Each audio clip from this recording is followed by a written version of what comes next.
જામનગર શહેર કોંગ્રેસ દ્વારા હાલ રેલવેના ભાડા વધારા તેમજ શાકભાજીના ભાવ વધારા અંગે કોંગ્રેસ દ્વારા રેલી યોજી કલેક્ટરને આવેદનપત્ર પાઠવાયું।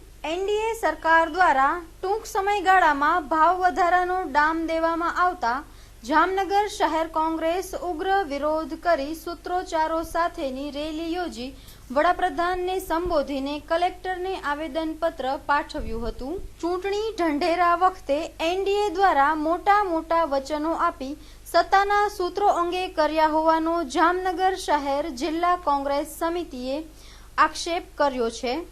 તાજેતરમાં સરકાર દ્વારા રેલવે ભાડામાં તોતિંગ ભાવ વધારા કરી દેવાતા ચોતરફથી વિરોધનો વંટોળ ઉઠવા પામ્યો હતો।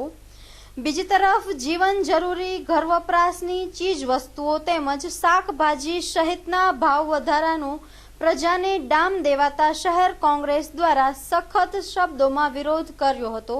આજરોજ શહેરના લાલ બંગલા ખાતે મહાનગરપાલિકાના વિરોધ પક્ષના નેતા અલ્તાફ ખફી, શહેર કોંગ્રેસ પ્રમુખ પીસી ખેતિયા, દેવશી આહિર, ગોવિંદ રાઠોડ, અતુલ ભંડેરી, ધર્મેન્દ્રસિંહ ઝાલા સહિતના કોંગ્રેસ આગેવાનો દ્વારા રેલી મારફતે મોંઘવારીના વિરોધમાં સૂત્રોચ્ચાર કરી કલેક્ટરને આવેદનપત્ર પાઠવી સરકારનો વિરોધ કર્યો હતો। આ એનડીએની મોદીની ભાજપની સરકાર અચ્છે દિન આયેંગે આ પ્રજાને ભોળવી અને આજે પૂરો 1 મહિનો થવા આવ્યો અને ભાવ વધારો દિવસે ને દિવસે જુદી દરેક ચીજ વસ્તુઓ પર થવા માંડ્યો છે। સૌ પ્રથમ ડીઝલમાં 50 પૈસા વધાર્યા અને 14.20% ભાડામાં, રેલવેના ભાડામાં 6% નૂર ભાડામાં અને આગામી દિવસોમાં હજુ ગેસના બાટલામાં વધારવાની વાત ચાલી રહી છે। ત્યારે આ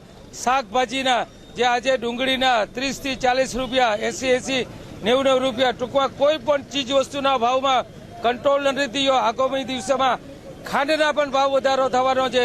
એટલે દરેક ભાવ વધારોના વિરોધમાં અને પ્રજાને ખોટી લાલચ આપી અને ભોળવીને મત લીધા છે, એના વિરોધ પ્રદર્શન કરવા માટે થઈ જામનગર શહેરના કોંગ્રેસના આગેવાનની નીચે સંગઠન અને કોર્પોરેટરો બધા આજે જનતાને જગાડવા માટે અને અમારી આ વાત કલેક્ટર મારફત ત્યાં ઠેઠ વડાપ્રધાન સુધી પહોંચાડવા માટે આવેદનપત્ર આપી અને અમારા આ કાર્યક્રમો દિન પ્રતિદિન રોજે રોજ જે કંઈ મોંઘવારી વચ્ચે એના અમારા કાર્યક્રમો ચાલુ રહેશે।